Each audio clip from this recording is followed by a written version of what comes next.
Hey, shalom, shalom. This is Nahum the DC Camp, a branch of Great Millstone, back for another video. First and foremost, call for Lord Yahweh, Hashem Yahushua, Hashem Dash. And of course, once again, double honors go out to the apostles, bishops, and elders of Great Millstone, who deserve double honors, and therefore, well, salutations also go out to the fellow Akim that are out there on the highways and byways, all right, that put in and upload numerous videos that go out. And they're out there for everyone's learning who chooses to do so. All right, we do this in order to, of course, try to wake up the remaining, hopefully, elect of our people. Here in this video, this is from the site Chronicles of Blacks, so-called, I have to add, because nobody is black. It says, poor white folks furious after learning SNAP was never just for black people. And this goes to the utter ignorance of the majority of our oppressors. After LBJ, Lyndon Baines Johnson, actually told them what a certain class thought of them, all right, and that in effect they're being used against us, all right, and here it is all this time. All right, they've been waging this war of words, that turns into something else more sinister. All right, all these years, let's just say 62 now, since that bastard, he got in office. Talking about LBJ after Kennedy got, what happened with him. But so all this time, hey, they fell for it. I don't have no pity on them, but the thing is, all the slander, all the libel committed against us, and now, after all this time, and the reason I say 60 plus years, 62 to be exact, is because of Lyndon Johnson's Great Society and all the legislation that came out of that, all right, that contributed to the breakup of our family.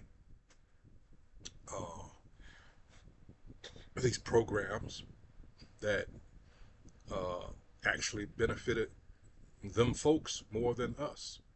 All right, all of it. See, they always have a back door for themselves. But before I go on, let's go ahead and get this out of the way. There's going to be copyright disclaimer. Copyright disclaimer under Section 107 of the Copyright Act of 1976. Allowance is made for fair use for purposes such as criticism, comment, news reporting, teaching, scholarship, and research, which of course is what I'm doing. I'm not profiting off of this whatsoever. It says fair use is a use permitted by copyright statutes that might otherwise be infringing. Non-profit, educational, or personal use tips the balance in favor of fair use. Now, during this video, I have to warn you because in the instances where they talk about they're so surprised that they find out that they're actually the ones that most benefit from these things, I have to kind of restrain myself from laughing, even though I've already seen this. But it's one of those things, and I already pulled it up. These two phrases here, just desserts, all right, which they say across the pond, just simply means the proper says, meaning the punishment that one deserves, and the other one is comeuppance. One's comeuppance, and it says a punishment or fate that someone deserves. All right, and not only this, but they are going to get much, much more, much worse, and they deserve every bit of it. So let's go ahead and start the video.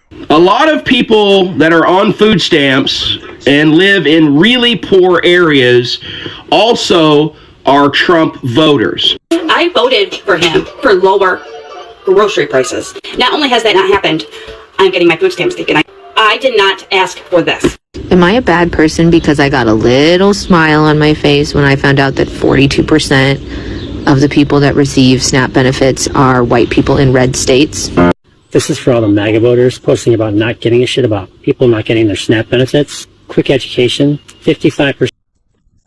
Why? Because they thought it was us. They took this guy who just, and I'm talking about Trump, I mean, he sold them. That's why I was saying it's gonna be hard for me. Try not to laugh. I mean, he got him, boy. He got him. All right. Just shows you how stupid they are. But let's continue. Percent of whites voted for Trump. Whites are the people who use SNAP benefits the most. They make up 37% of SNAP benefit recipients. And most of those people are in the southeast and other rural areas. Too many privileged white people are coming here on this app and they're talking about people that benefit from food stamps, which most of them happen to be white. Most of them happen to live in Republican states, red state. Now, don't blame the Democrats because this is absolutely Trump's doing. He can fund it if he wanted to. He's funding ICE. He's sending $40 billion to Argentina. Why are you not mad with him? The only thing the Democrats want to do is make sure that you have affordable health care and people are getting their notice. So not only you're not going to have your... And let me, sorry for interrupting, but let me say this, because you hear this word socialism out of their mouths. And yet they don't have any problem with Israelis. All right, they're funding them. What do you think they did? Free health care, free education. They supply arms to them. They give them so much along with that, but when it comes to people who actually need it, all right, they get fucked over in every way conceivable, that this is something that's owed them. But no. In fact, let's add to that the same people that say Ukraine, because they're double dipping. Yeah, this is what this is all about. I did my last video about how our people sold us out in the early 70s with this Congressional Black Caucus bullshit. They swore allegiance to Israel, even back then. This is why nothing ever gets done for us. Yeah, how about that? Food stamps until the government is back in order, but you're gonna have a big freaking healthcare bill coming January. And before you start coming over here complaining about the Democrats, I need you to go to the videos in which people are crying, teachers, healthcare professionals, in which their insurance has doubled or even tripled. Good luck on trying to get food and trying to stay healthy. Baby, white TikTok is in a frenzy, and while I have my voice right now, I'm gonna use that hoe. They don't understand how their SNAP benefits are being cut off in November. They literally thought when they heard SNAP benefits, it was only gonna hit the black folks, okay? Now I'm gonna say this. When the government shuts down, it does not just shut down for one particular group of people. It shuts down for everybody. So yes, white people in the Midwest, these Appalachian white folks, y'all ain't gonna have y'all shit either. Now I am gonna say this, when you decided to vote for that man, you put a wild card on the table during UNO. You don't know which way this man is gonna go. And no, I am not blaming Democrats once again. Seeing white people in real time come on this. Now I want you to, this particular sister here, I want you to pay close attention to, because she hits the nail on the head, all right? Platform with the realization that SNAP benefits is the same thing as food stamps and EBT. It's quite comedic. I can't lie, it's a little funny. And not funny haha, funny weird, because they did the same shit with Obamacare and the Affordable Care Act. They didn't realize that they were one and the same, just two different names. SNAP, Supplemental Nutrition Assistance Program, EBT, food stamps, they're all the same, just different. You know, one is just like the government official name. I don't know. That's the thing about racism and being racist. It's a sickness. It's a disease that's generational, if we're being quite... No, actually, it's just the wicked being the wicked. That's what it actually is. All this time, all these centuries. All right, if there was any chance, any hope of these people realizing what they've done and repent, it would have happened already. And that's what a lot of our people don't understand, especially these Christians, so-called. All right, they don't get it. Quite frank, and y'all don't want to heal from it. Y'all don't want to get better because you feel like you can stand on some imaginary pedestal instead of, I don't know, instead of allowing everyone to get benefits that make all of our lives better, you will cut off your nose to spite your face. You will shoot yourself in the foot in the name of all because they don't want us to get anything. Racism is expensive. They'd rather have this bitch burn than to see Jake. And they proved it all the while since we've been over here. Instead of us being able to be self-sufficient in any way, they allow all these other people to come over. All right. See, that's what that whole thing, the beginning of the last century, the 20th century, what do you think that was really about? Think they were just out of the goodness of their heart letting up, well, you know, that's included with having more people that look like them. Well, the Italians were treated, bad also. The Irish, until they gave them something to do. The Irish got most of your police, your positions, captains, and, high in the police departments and shit like that. They virtually ran that. The Italians, well, you know that story. And who was the ones behind it? The Ishes. But they don't tell you that story. You have to find that. You have to research and find that out for yourself. The Italian mobsters got all the attention while in the background. Guess who was running all that shit? Yeah, look up the Murder Inc. and all that. making things difficult for a demographic that you just don't like for something that they can't change, their skin. But then you don't realize you're hurting yourself. Yeah, but it goes deeper than that, because the ones that really have the power, they know exactly who we are, and it goes deeper than skin color. All right. Too. And a lot of these politicians, the only color they care about is green. Money is their god. Money. Y'all, so white folks are having a complete meltdown after discovering they're actually the largest group on food stamps. Chile. The cognitive dissonance is so deafening. For decades, they swore SNAP was just for those people in the inner cities. But now that the data's out showing it's actually Becky and Brad in rural Kentucky, suddenly everybody's an economist talking about it's different when we need it. What's good, family? This is Chronicles of Blacks, where we expose the myths that divide working class people and serve you the unfiltered. Now what he's going into here is how they're switching up. All right. Now that it's them that are finding out that they're the ones in need the most, now it's no longer, well, we need to do something to, we need to abolish these programs and all this. Ain't that some fucked up shit? Truth about who really benefits from social programs. If this is your first time here, hit that subscribe button, because we stay bringing you the receipts that shatter stereotypes. And if you're already part of the family, smash that like button, because today we're watching an entire demographic have an identity crisis in real time. Let me hit y'all with the facts that got white America shook.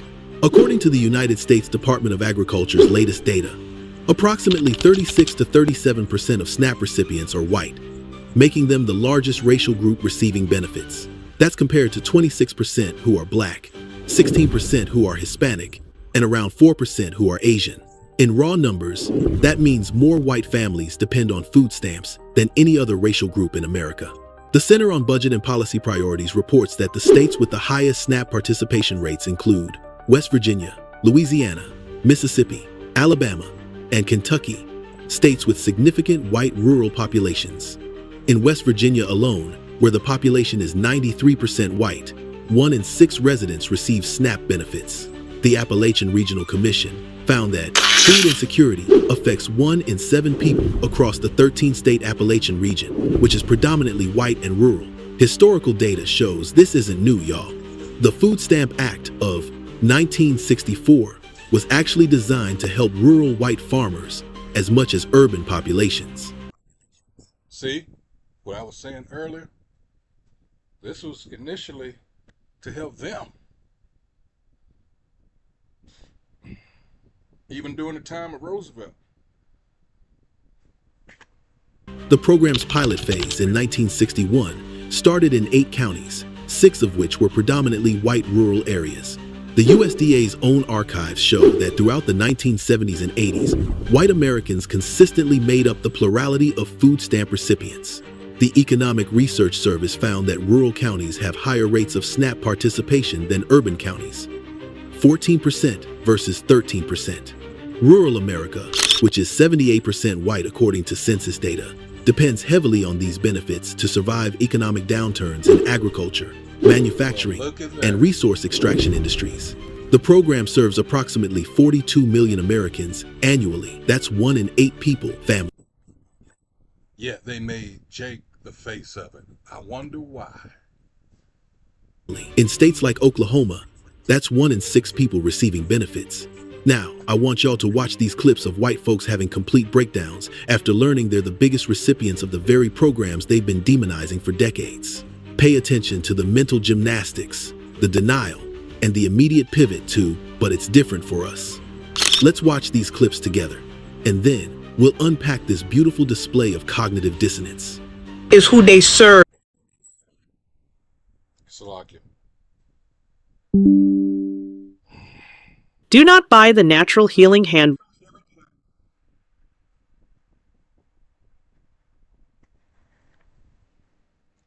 until you hear how they have changed. Your cart will now automatically apply. Absolutely love your comment. Okay, love it. You are correct with a note. 1 to 2%. Okay, you are very, very close. I'm sure you do your fact checking, but you brought up something very important about race, and it does need to be talked about because you are correct. The data you talked about. So the latest USDA stats do show us that about 36 to 30% of SNAP participants are white, aka on the form, non-Hispanic. That means 62 to 64% are from other racial/ethnic groups. But it also means that this is a nationwide program. It reaches across racial lines and economic classes, right? So if someone were to tell you SNAP is only for minorities, that's definitely false. It's for low-income people of all races. I will get into why I just stated that here shortly. But let's get into the racial data and why it actually does matter and why your comment matters so much right now. So authoritarian governments have historically used divide and conquer, telling one group, you pay, they're taking it, or they're different than you. Oh, now you want to say, oh, okay. Oh. So you knew this all along. So you, oh, okay, I get it. People believe it's just for them over there and not for themselves. They may accept cuts actually when their own community is targeted next. The fact that a significant portion of recipients are white means any rollback is still everyone's problem, not just one racial group. So many racist white people are okay with SNAP benefits being removed from everybody in the United States of America, and they sit here and act like they're not the largest recipients of SNAP benefits in this country. Hello guys, and welcome to the Joe Report, where we get an outsider's view with an insider's clarity. Let's talk about something that's got a lot of people, especially white folks, really mad right now. You ever notice how some people love to talk trash about lazy welfare users or people living off food stamps? Well, guess what? Turns out the group using SNAP the most is white Americans. Yeah, not who a lot of people expected, right? And now that the Tease administration's new cuts to food benefits are set to kick in on November 1st, suddenly those same people who used to say get a job are realizing the government's about to come for their grocery money. You can't make this stuff up. Before we proceed, all credit goes to the creators of this. And hopefully you realize that at least Jake had somewhat of an excuse with,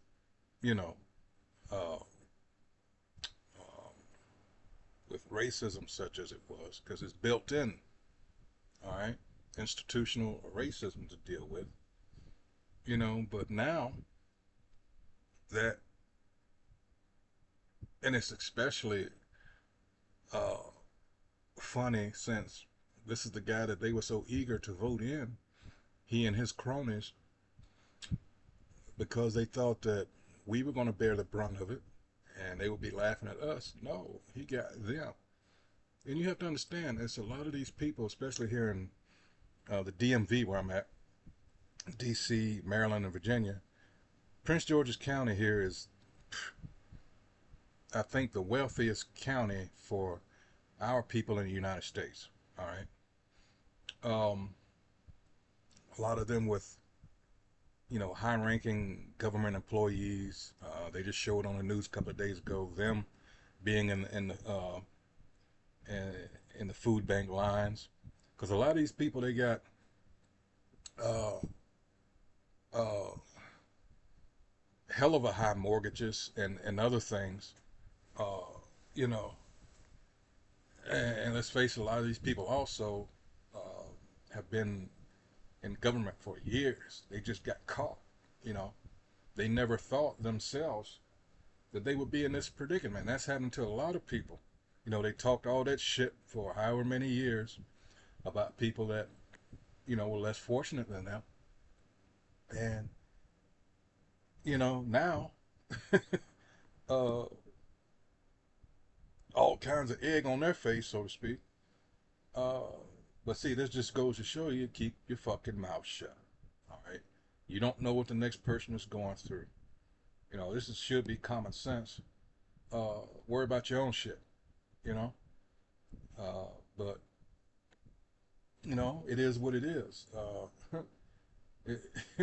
We don't know how long this asshole and his cronies are going to let this go on. But they got to understand, this is both parties. All right? This is both parties. There's no particular, and that's the thing that a lot of our people don't understand. And I got this on my mind here, because you got to understand, these mother effers, all right, I'm talking about these Edomites, these let's see, like I say, slander and liable. All right, this is Psalms 50 and let's see, because this so-called white man makes himself out to be so pious. I started 16. I was going to go down further, but I read into it. This is Psalms 50 and 16. But unto the wicked the Most High saith, what hast thou to do to declare my statutes? And I like to explain what I said about these Israelis, because you have a people that are pretending to be us. They're pretending to be the Most High's chosen. And it's become clear to a lot of people, even more so now than years past, that these people are frauds. All right? This is about power and wealth to them. Do you know the price that you're going to pay? There's no coming back from that. All right? It says, but unto the wicked the Most High saith, what hast thou to do to declare my statutes, or that thou shouldest take my covenant in thy mouth? And the rest of you so-called white people, you went along with it. So what does that make you? Even in the eyes of your own law, you're an accomplice. You're complicit. All right? 17, seeing thou hatest instruction and castest my words behind thee, when thou sawest a thief, then thou consentest with him, and hast been partaker with adulterers. All right? And, the level of idolatry, and, these people, when they have, I grew up watching the Dukes of Hazzard. For those of you who don't know what it is, this family of rednecks, with that certain car. All right, but what it was, they were selling moonshine and shit like this, to these people. Those are their heroes, long as it's them doing it, But like I said, it's a separate set of laws for them. And then there's those meant for us. All right. It says, when thou sawest a thief, then thou consentest with him, and hast been partaker with adulterers. It says, thou givest thy mouth to evil, and thy tongue frameth deceit. All right. And here's my point. Verse 20. Thou sittest and speakest against thy brother. Thou slanderest thine own mother's son. And this is, and this is caught up with, oh, it's those people that are always on welfare. They always want handouts. Let them get a job. But when they're begging, and I saw something years ago, it just blew my mind.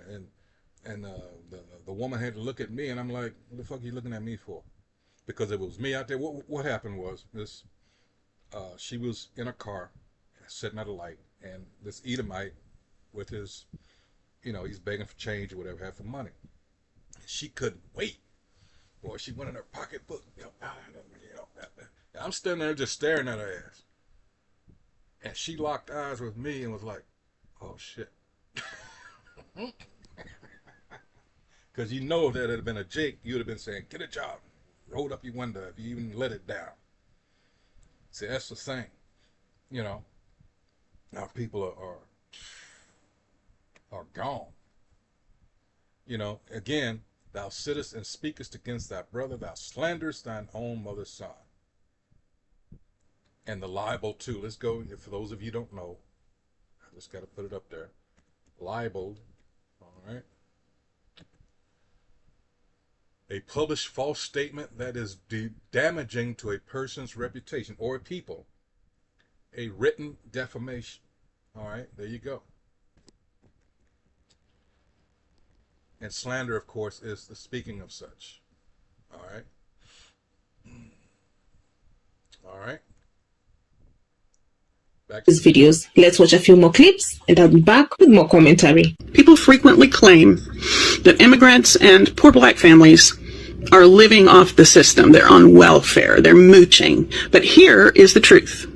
The majority of people on public assistance in the United States of America are white. In America, there is a misconception about who is on welfare. Now, let me just say this. There is no one program in the United States that constitutes welfare.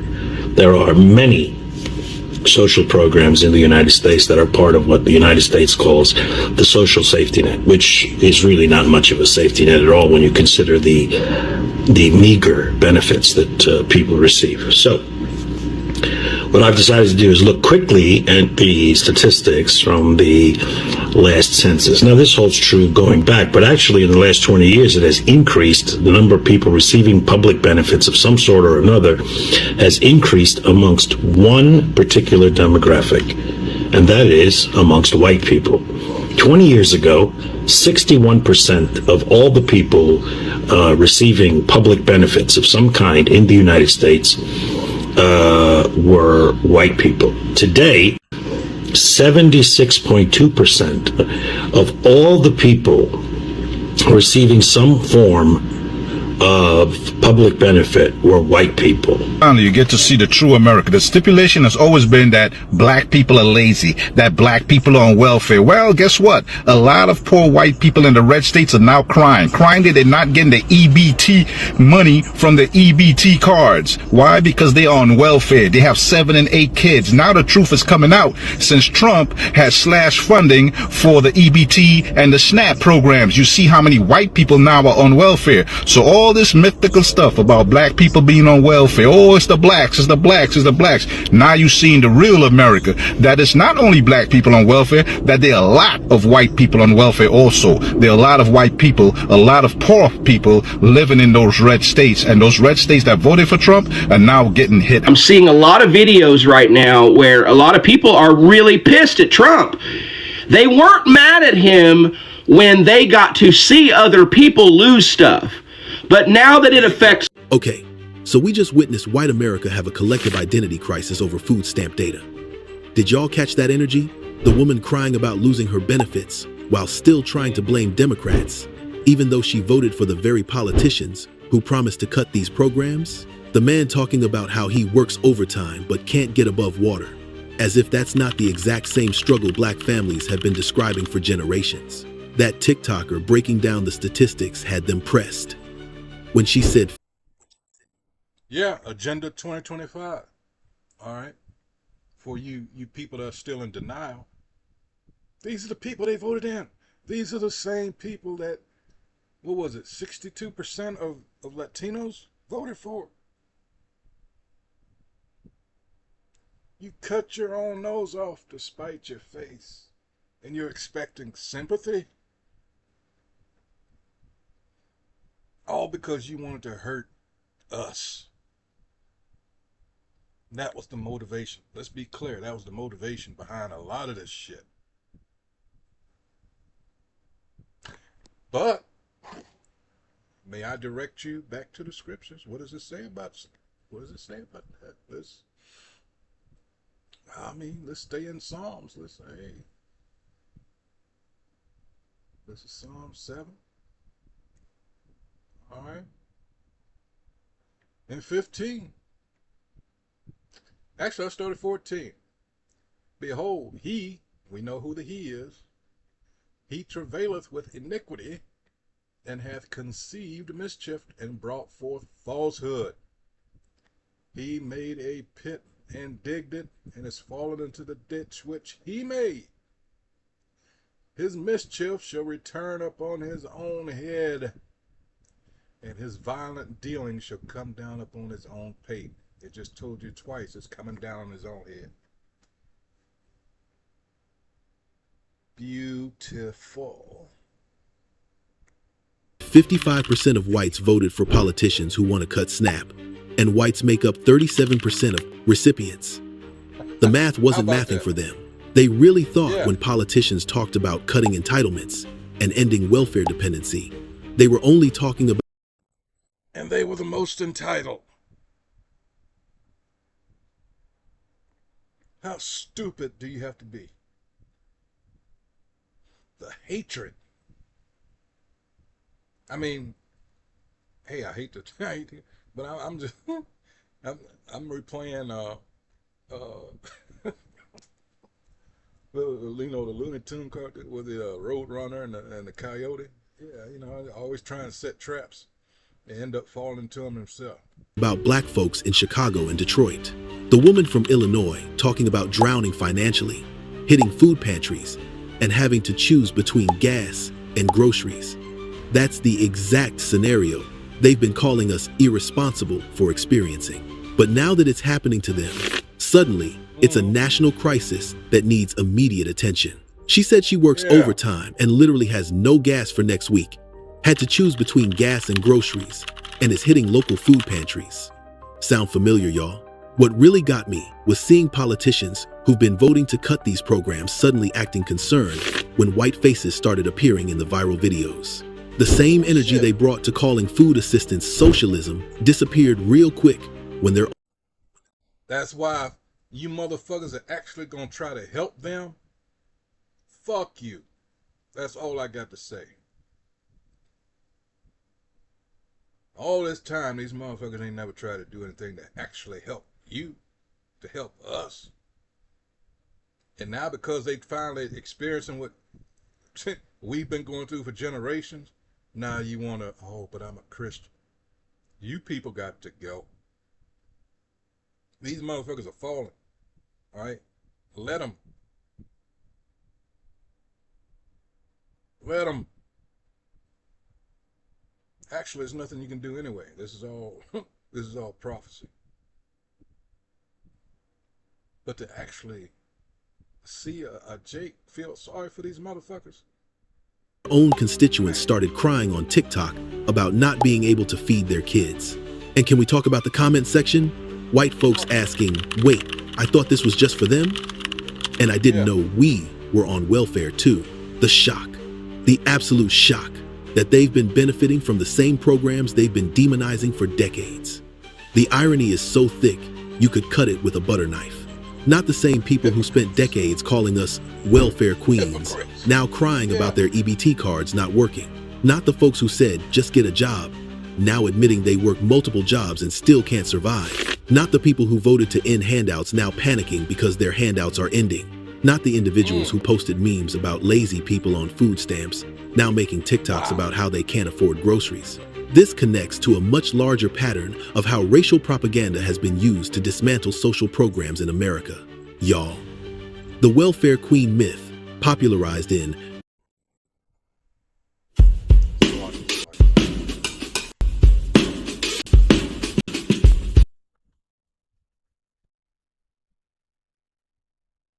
the 1970s and 1980s, deliberately racialized poverty to build white political support for cutting programs that actually benefited white families the most.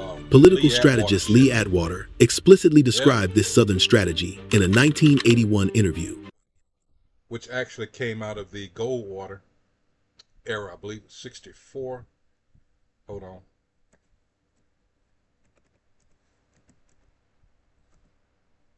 Whoops. Whoops. Sorry about that.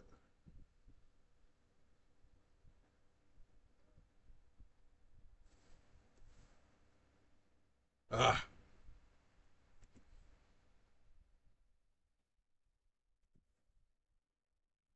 Let's see. Bear with me here. There we go. It was part of his Southern strategy. All right, here we go.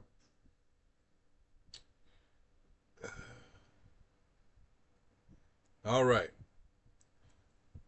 In American politics, the Southern strategy was a Republican Party electoral strategy to increase political support among white voters in the South by appealing to racism against, guess who? Jake, right? As the civil rights movement and dismantling of Jim Crow laws in the 50s and 60s visibly deepened existing racial tensions in much of the southern United States, Republican politicians such as presidential candidates Richard Nixon and Barry Goldwater developed strategies that successfully contributed to the political realignment of many white conservative voters in the South who had traditionally supported the Democratic Party so consistently that the voting pattern was named the Solid South. The strategy also helped to push the Republican Party much more to the right. By winning all of the South, a presidential candidate could obtain the presidency with minimal support elsewhere. The phrase Southern strategy refers primarily to top-down narratives. We go that word, narrative, of the political, right? The narrative was what? We're the ones that always own these, welfare, right? That's a narrative. Realignment of the South, which suggests that Republican leaders consciously appeal to many white Southerners' racial grievances to gain their support. I'm going to skip down here. The perception that the Republican Party had served as the vehicle of white supremacy in the South, particularly during the Goldwater campaign and the presidential elections of 68 and 72, made it difficult for the Republican Party to win back the support of black voters in the South in later years. In 2005, Republican National Committee Chairman Ken Melman formally apologized to the National Association, blah, blah, blah, blah, blah. These people are puppets anyway. But the part I wanted to get to, let's see if they're going to do it, is Lee Atwater. Let's see, Strom Thurmond. And this guy had South Carolina. He had fathered a daughter with a so-called black woman, but he actually took care of her. She was in her 70s when she revealed it. Anyway, let's see. Are they going to say it? Let's see. Compromise of 1877. Blah blah blah blah. I'm waiting to get to the where they talk about. Let's see. Speaking in code. World War II, population changes should be coming up on it. All right, Eisenhower, Kennedy, 64 election, okay. Let's see, Goldwater, Rockefeller. Let's see. Wait a minute, let's see. Nixon, let's keep going. Getting close. Let's see. 72. 76, Reagan. All right, here we go. Atwater, this is an interview. All right, he says that civil rights grew more accepted throughout the nation, basing a general election strategy on appeals to state rights, which some would have believed opposed civil rights laws, would have resulted in a national backlash. So they had to change the strategy, right? It says the concept of states' rights was considered by some to be subsumed within a broader meaning than simply a reference to civil rights laws. States' rights became seen as encompassing a type of new federalism that would return control of race relations. Republican strategist Atwater discussed the Southern strategy in an 81 interview later published in Southern Politics. All right, here it goes. Atwater, that's this guy right here. This racist piece of shit right here. So he's asked a question. says, as to the whole Southern strategy that Harry Dent and others put together in '68, opposition to the Voting Rights Act would have been a central part of keeping the South. Now, Reagan doesn't have to do that. All you have to do to keep the South is for Reagan to run in place on issues he's campaigned on since 1964. And that's fiscal conservatism, balancing the budget, cut taxes, you know, the whole cluster. Questioner. But the fact is, isn't it that Reagan does get to the Wallace voter and to the racist side of the Wallace voter by doing away with legal services, by cutting down on food stamps? Atwater. Y'all don't quote me on this. You start out in 1954 saying nigger, nigger, nigger. By 68, you can't say nigger. That hurts you. Backfires. So you say stuff like forced busing. Again, speaking in code, states' rights and all that stuff. You're getting so abstract now that you're talking about cutting taxes, and all these things you're talking about are totally economic things, and a byproduct of them is that blacks get hurt worse than whites. See?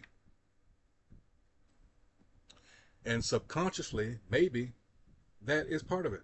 I'm not saying that, but I'm saying that it is getting that abstract and that coded. All right? There you go.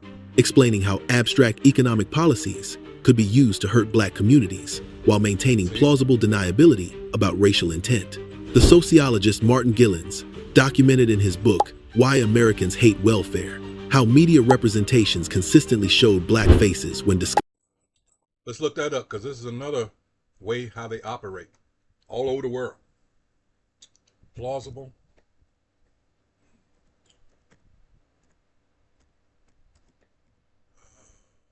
Deniability meaning. All right, meaning of plausible deniability in English, the ability to say in a way that seems possibly true that you did not know about something or were not responsible for something. All right, let's look at another way, plausible deniability. Let's go to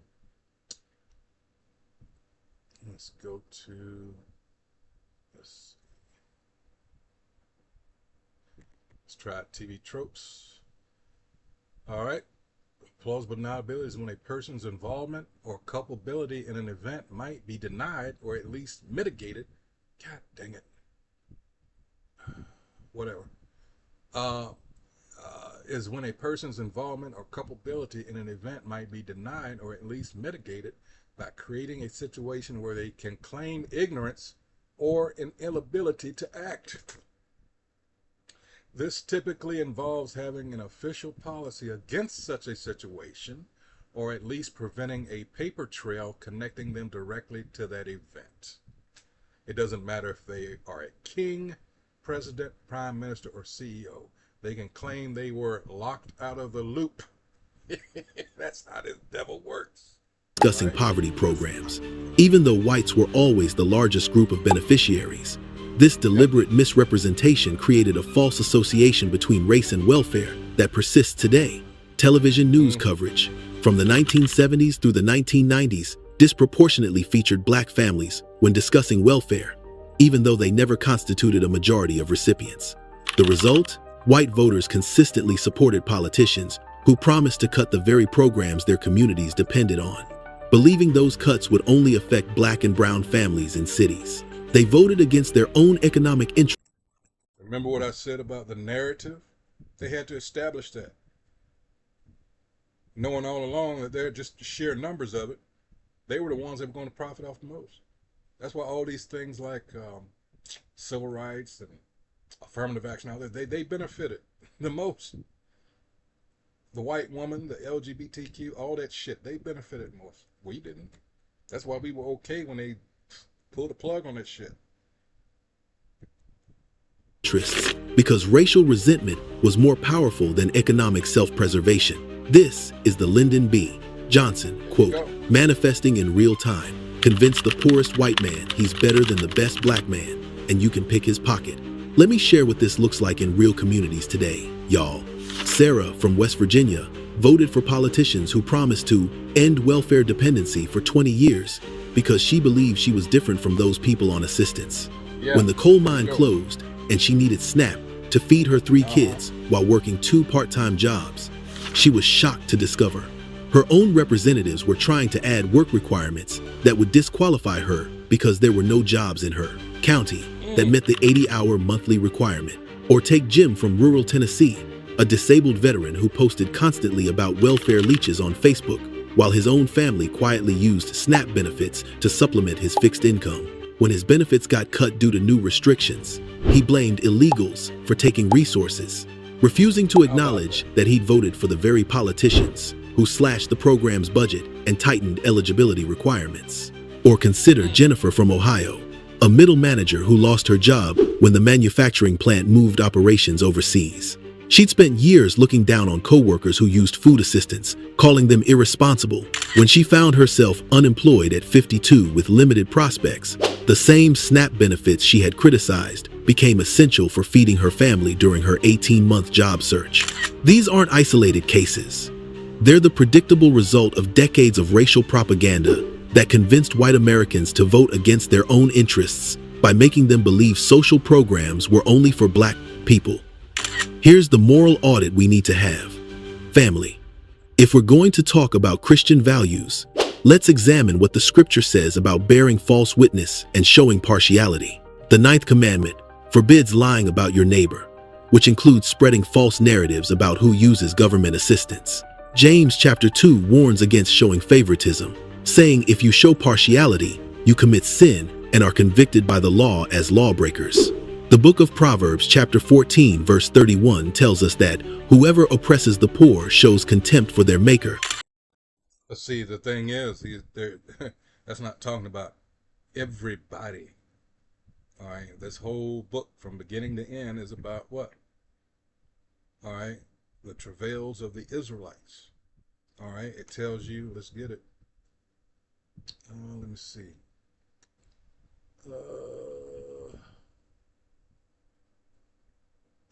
Let's see.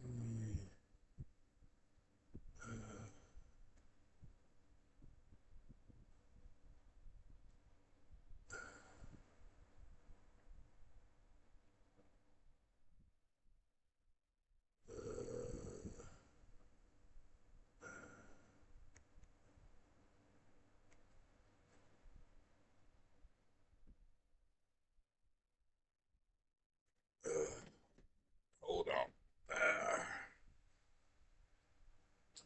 Bear with me.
Bear with me, because the thing is, all right, let's see. That's why I said I had to, you know, because these people did it to themselves, in order to try to hurt us.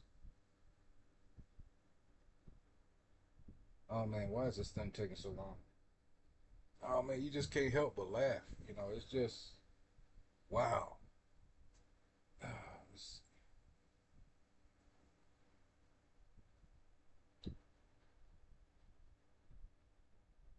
Uh,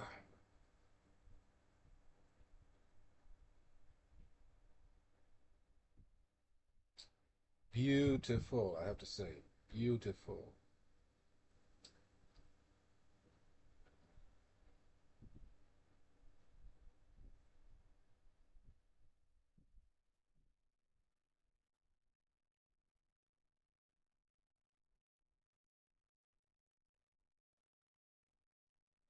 I can't find it. Where the hell? Hold on. Let's try this.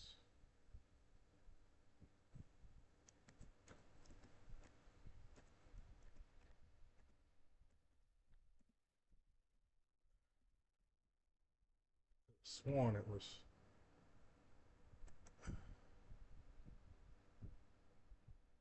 Let's see. What?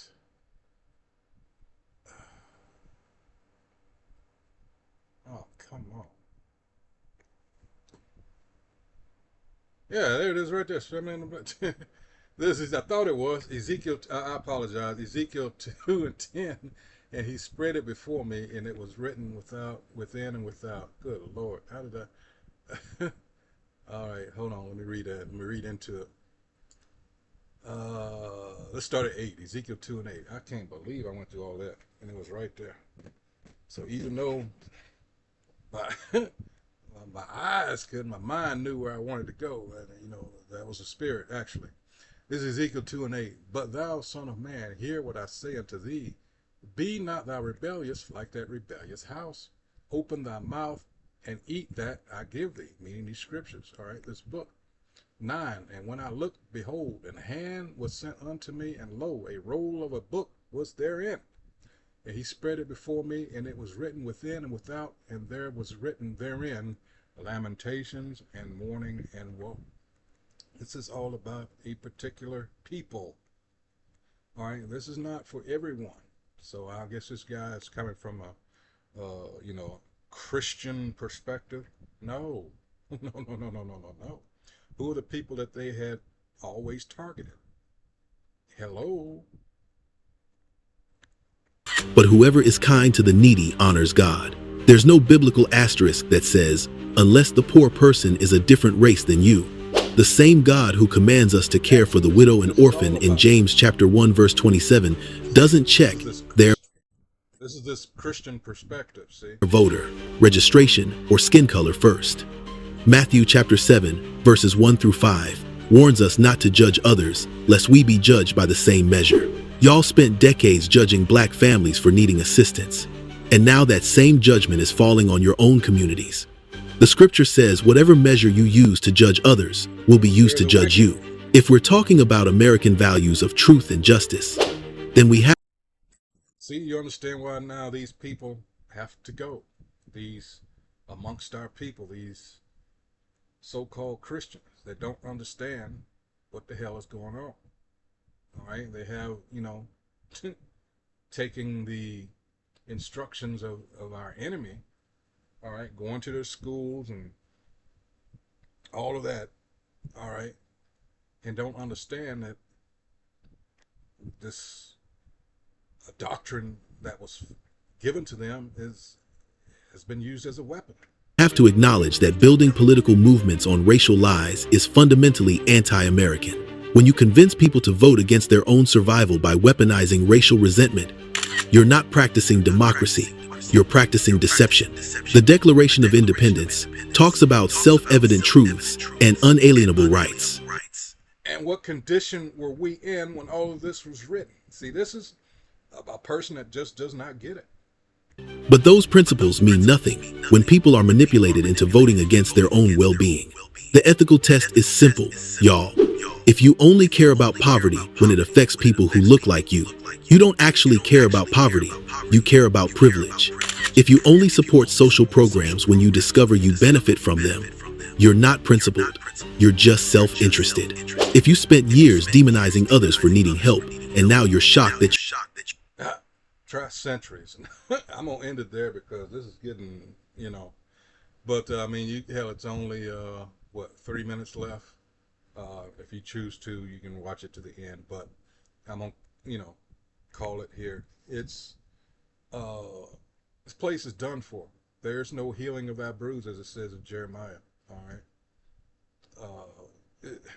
This place is done. These people spent all this time, demonizing us. All right. And because of their dealings, and as it says in Sirach 10th chapter, you know, I'll get that after I get this. This is Jeremiah 51:7. It says, Babylon has been a golden cup in the Most High's hand, in the Most High's name is Yahweh, that made all the earth drunken. The nations have drunken of her wine, therefore the nations are mad. Her wine, her philosophy, her doctrine, think democracy. Verse 8, Babylon is suddenly fallen and destroyed. Howl for her. Take balm for her pain. If so be she may be healed. All right. We would have healed Babylon, but she is not healed. Forsake her and let us go every one into his own country. For her judgment reacheth unto heaven and is lifted up even to the skies. The fucked up part about this is all these people, these immigrants, have a place to return to, and you better believe they have their sneakers on. All right, because it's what a lot of them come over here especially to do, just make money in order to go back home. All right, but guess who's stuck here? Yeah, how about that? All right, and that's Isaiah 13 there. All right. So, yeah, I'm going to call it here. Oh, yeah, I said I was going to get that Sirach. Let's go there real quick. Because it's telling you why. All right. It says what? Sirach 10:8. Because of unrighteous dealings, injuries, and riches got by what? Deceit. The kingdom is translated from one people to another. All right. This place is gone. It's all about, you know, and wow. You just have a lot of people that, you know, through cognitive dissonance and they just don't want to accept how wicked this place has always been. Always been. Since before its inception, as, you know, they say 1776 now. Oh, before that. All right. So with that, once again, yeah, I'm going to call this, you know, it's poor white folks furious after learning SNAP was never just for fucking idiots. So once again, I hope whoever views this video has been edified. That's what we do here at Great Millstone. We go through everything through the scriptures. All right, so you'll know what's actually going on. All right, and the prophecies have not lied. All right, this is it. All right, prepare yourself. That's what this grace period was actually for you to get right with the Most High, with Yahweh about Shem Yahweh Shah. All right, repent. All right, and like I like to add to it, all right, be circumspect out here. Don't get caught slipping. All right, because, and be careful who you're amongst. All right, because you know these people like to flip out. So with that, until the next video, hey, shalom.